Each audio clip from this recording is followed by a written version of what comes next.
What if I told you that our world is ending? Would you believe me?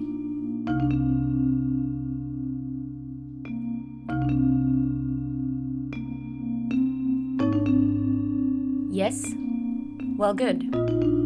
Kind of. No? Well, you might have to think again.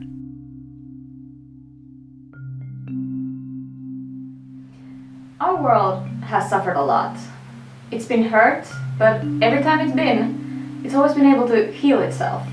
Every earthquake, ice age, tsunami, hurricane. But those disasters were all natural. But what about our disasters? Every war, bombing, terrorist attack, and even every smoke. Natural disasters occur every year in bigger and in smaller scales. Though these natural disasters are devastating, we humans aren't any nicer. In World War I, over 8 million people lost their lives. And in World War II, over 60 million people lost their lives. And that's more than a lot of countries have inhabitants. 9/11, the terrorist attack in New York City, the World Trade Center, killed over 3,000 people and left many shaking in fear. In Brussels in 2016, in March, 32 people died in the terrorist attacks on the airport. And in Paris in 2015, the 13th of November, over 130 people were killed in the bombings. There are many more incidents like these, killing even more people. We cannot say that we are innocent. Wars and other disasters may be devastating, and those who survive consider themselves lucky. Which is true, but the aftermath is not any better. Tsunamis leave behind big piles of trash, soil, mud, leaving big areas non-hygienic, and many people lose their homes.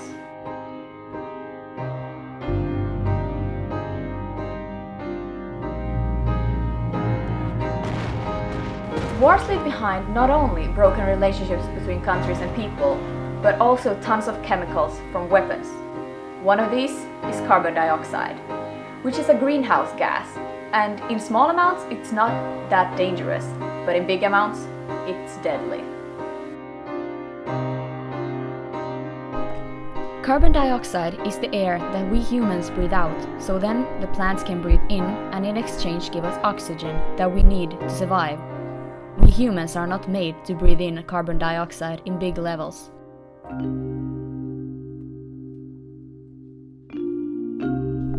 In 2015, scientists noticed that the Earth's carbon dioxide levels are over 400 parts per million, which is more than in a million years. We cannot blame that on the animals. Global warming is a serious issue and we should all work towards stopping it. Wars are not helping.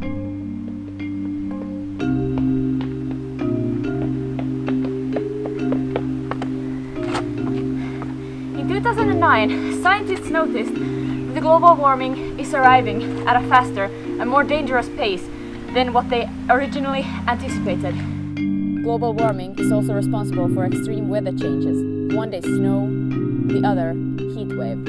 In 2015, Earth's temperature was 14.7 degrees Celsius, which is more than it's been in 1,000 years.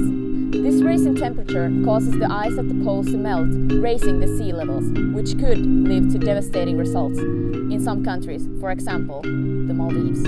There are a lot of problems in our world, and just as much as climate change has its effect on us, so does our everyday relationships have. There are about 7.4 billion people on our planet today.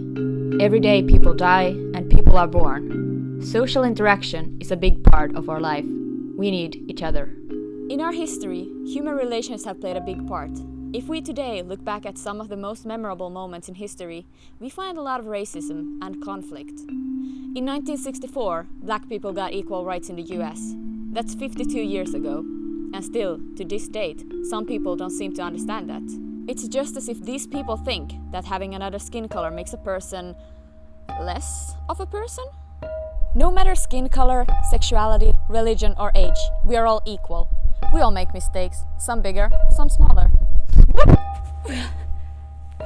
Some people don't seem to understand the concept of equality.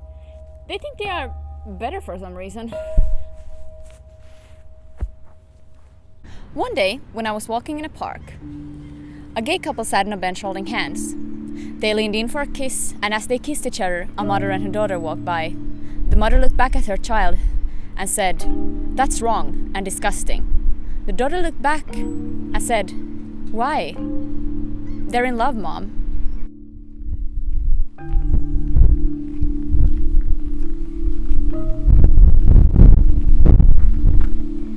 I was astonished by this.